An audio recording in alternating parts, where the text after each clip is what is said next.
Hey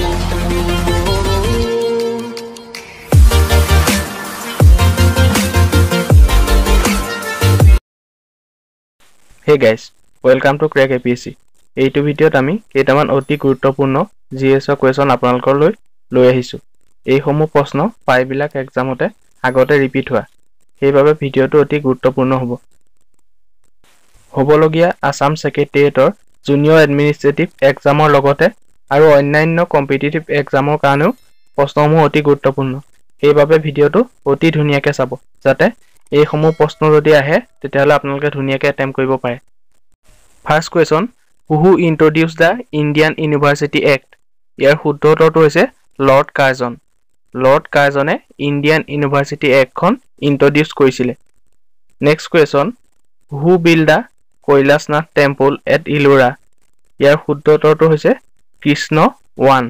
Krishna ওৱানে ইলোৰাত কৈলাশনাথ টেম্পলটো নিৰ্মাণ কৰিছিলে।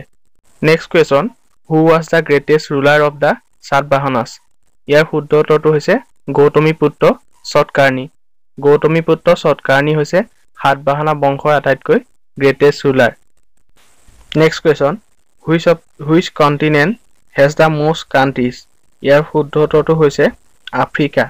আফ্ৰিকা মহাদেশত আটাইতকৈ বেছি পৰিমাণৰ দেশ আছে। আফ্ৰিকাত সৰ্বমুঠ 54খন কাণ্ট্ৰিজ আছে। আনহাতে এছিয়া এই ক্ষেত্ৰত ছেকেণ্ড পজিশ্যনত আছে। এছিয়াত আছে 47খন countries. Next question, under which article the list of 27 function is given to the Panchayati Raj institution? ইয়াৰ শুদ্ধ উত্তৰটো হৈছে আৰ্টিকল 243G। আৰ্টিকল 243G অনুসৰি পঞ্চায়তী ৰাজ ইনষ্টিটিউশ্যনক সংবিধানে 29 ফাংচনছ কৰিবৰ বাবে অনুমতি দিছে।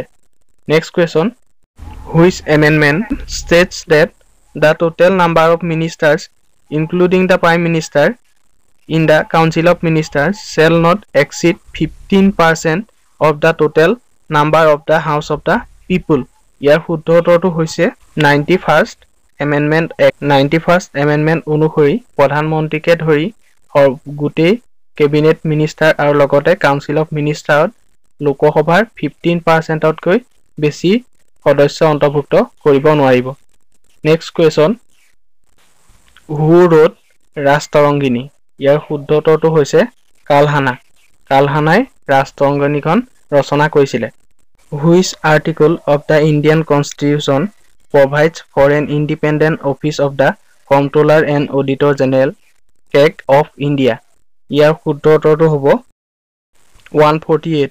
ভাৰতীয় সংবিধানৰ আৰ্টিকল 148 অনুসৰি এটা কেগৰ ইণ্ডিপেণ্ডেণ্ট অফিচৰ কথা প্ৰভিজনটো আছে। Next question, who was the first president of the All India Trade Union Congress? ইয়াৰ শুদ্ধ উত্তৰটো হৈছে লালা লাজপত ৰায়। লালা লাজপত ৰায় আছিলে অল ইণ্ডিয়া ট্ৰেড ইউনিয়ন কংগ্ৰেছৰ প্ৰথমজন president. Next question, in which session did the Muslim League give the slogan divide and quit? ইয়াৰ শুদ্ধ উত্তৰটো হৈছে Karachi 1943।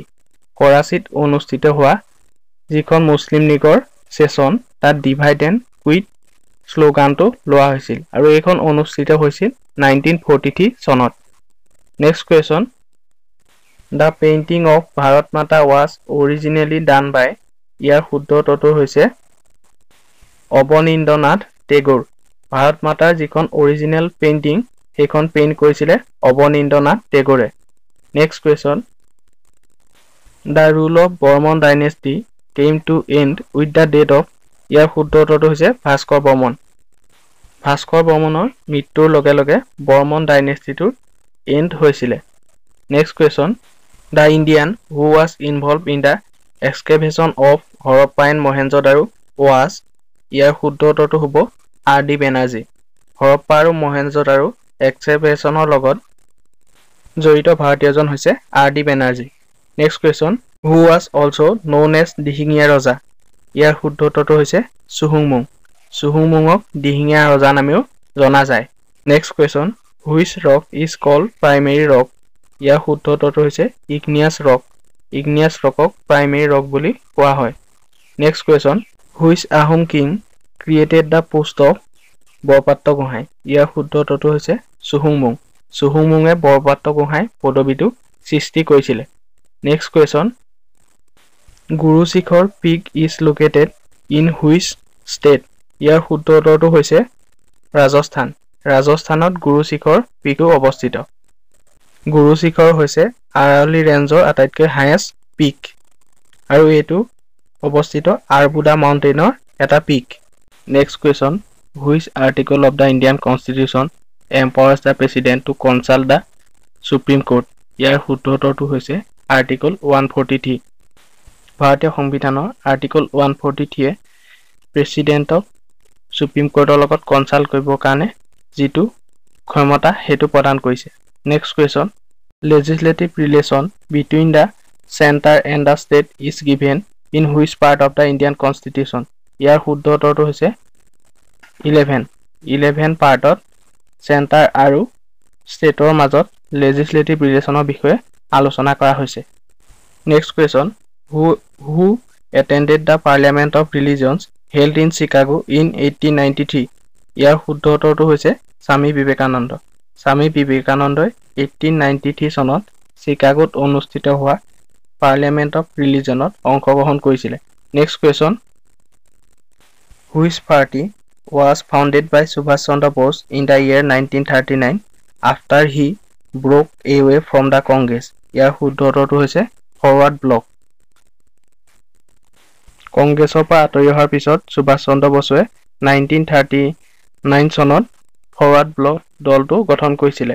Next question, which article of the Indian constitution is related to the protection of the interest of the minorities? ইয়াৰ শুদ্ধ উত্তৰটো হৈছে article 29। ভাৰতীয় সংবিধানৰ আৰ্টিকল 29টো মাইনৰিটিৰ ইণ্টাৰেষ্টৰ সুৰক্ষাৰ লগত জড়িত। ধন্যবাদ। যদি ভিডিঅ'টো চাই আপোনালোকে ভাল পাইছে তেতিয়াহ'লে চেনেলটো ছাবস্ক্ৰাইব কৰিবলৈ নাপাহৰিব, কিয়নো এইটো চেনেলত আমি এনেকুৱা ধৰণৰ ভিডিঅ' আপলোড কৰি থাকোঁ। আৰু লগতে বেল বুটনটো প্ৰেছ কৰিবলৈ নাপাহৰিব। লগতে যদি ভিডিঅ'টো চাই ভাল পাইছে তেতিয়াহ'লে এটা লাইক কৰিব আৰু কমেণ্ট কৰি জনাব কেনেকুৱা পাইছে, আৰু লগতে ভিডিঅ'টো এটা শ্বেয়াৰ কৰিবলৈ নাপাহৰিব। ধন্যবাদ।